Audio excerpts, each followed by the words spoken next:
കോട്ടയത്ത് നിന്ന് ഷിനോജ് ചേരുന്നുണ്ട്. ഷിനോജ്, കോട്ടയത്ത് ഇപ്പോൾ ജില്ലാ പഞ്ചായത്ത് LDFന് നഷ്ടപ്പെട്ടു. അതുപോലെ തന്നെ ആ പരിസരത്ത് ഇടുക്കിയിൽ വലിയ രീതിയിലുള്ള തിരിച്ചടി LDFന് ഉണ്ടായിട്ടുണ്ട്. കേരള കോൺഗ്രസ് എമ്മിൻ്റെ സ്വാധീന മേഖലകളിലടക്കം വലിയ പരാജയമുണ്ടായി. കേരള കോൺഗ്രസിന് എന്തെങ്കിലും തരത്തിൽ ഒരു മാറ്റി ചിന്തിക്കലിന് പ്രേരിപ്പിക്കുന്ന ഫലമാണോ ഇപ്പോൾ വന്നിരിക്കുന്നത്?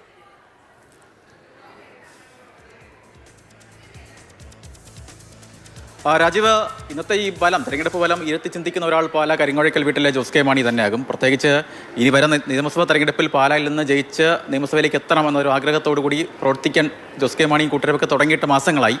മറ്റൊന്ന്, ഇനി ഇങ്ങനെ ഇത്തരത്തിലൊരു സാഹചര്യത്തിൽ പ്രത്യേകിച്ച് സ്വന്തം വാർഡ് നഷ്ടപ്പെടുന്നു, സ്വന്തം പാലാ നഗരസഭ നഷ്ടപ്പെടുന്നു, ജില്ലാ പഞ്ചായത്തിൽ മൃഗീയമായി തോൽക്കുന്നു. അങ്ങനെ ഒരു സാഹചര്യത്തിൽ പാലാ പോലെ ഒരു മണ്ഡലത്തിൽ നിന്ന് ജോസ് കെ മാണി വീണ്ടും മത്സരിക്കാൻ ഇറങ്ങുമോ എന്നതാണ് ഏറ്റവും പ്രധാനപ്പെട്ട ചോദ്യം. രണ്ട്, കഴിഞ്ഞ 5 വർഷം മുൻപ് ബിനു പുളിക്കക്കണ്ടം ആ നഗരസഭാ അധ്യക്ഷ സ്ഥാനം ചോദിച്ച സമയത്ത് ഒരുപക്ഷെ അന്ന് ആ നഗരസഭാ അധ്യക്ഷ സ്ഥാനം ബിനു പുളിക്കക്കണ്ടത്തിന് കൊടുത്തിരുന്നെങ്കിൽ ഇന്ന് ബിനു പുളിക്കക്കണ്ടം ഇത്തരത്തിൽ റിബലായിട്ട് മത്സരിക്കുകയോ ഇത്തരത്തിൽ സ്വതന്ത്ര കൂട്ടായ്മ ഉണ്ടാക്കുകയോ ഒന്നും തന്നെ ഉണ്ടാകുമായിരുന്നില്ല. LDFനൊപ്പം ചേർന്ന് ബിനു പുളിക്കക്കണ്ടം അവർക്കൊപ്പം തന്നെ നിൽക്കുമായിരുന്നു.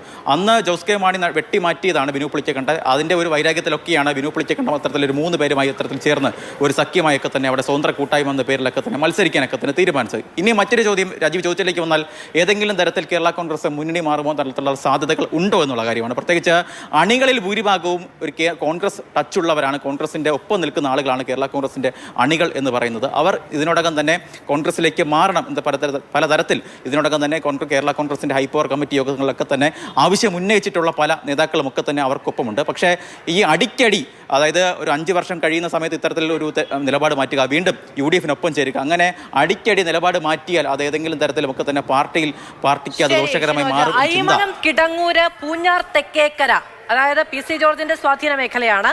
അവിടെ ഷോൺ ജോർജ് നിലവിൽ അവിടുത്തെ ജില്ലാ പഞ്ചായത്തിലേക്ക് അദ്ദേഹത്തിന് ഒരു അംഗത്വം ഉണ്ടായിരുന്നു. അപ്പോൾ പൂഞ്ഞാർ, തെക്കേക്കരയിൽ സാധ്യമായിരിക്കുന്നു എന്നുള്ളതാണ്. മാത്രമല്ല ആ മേഖലയിൽ 3 ഇടങ്ങളിൽ NDAക്ക് മുന്നോട്ട് വരാൻ സാധിക്കുകയും ചെയ്തു.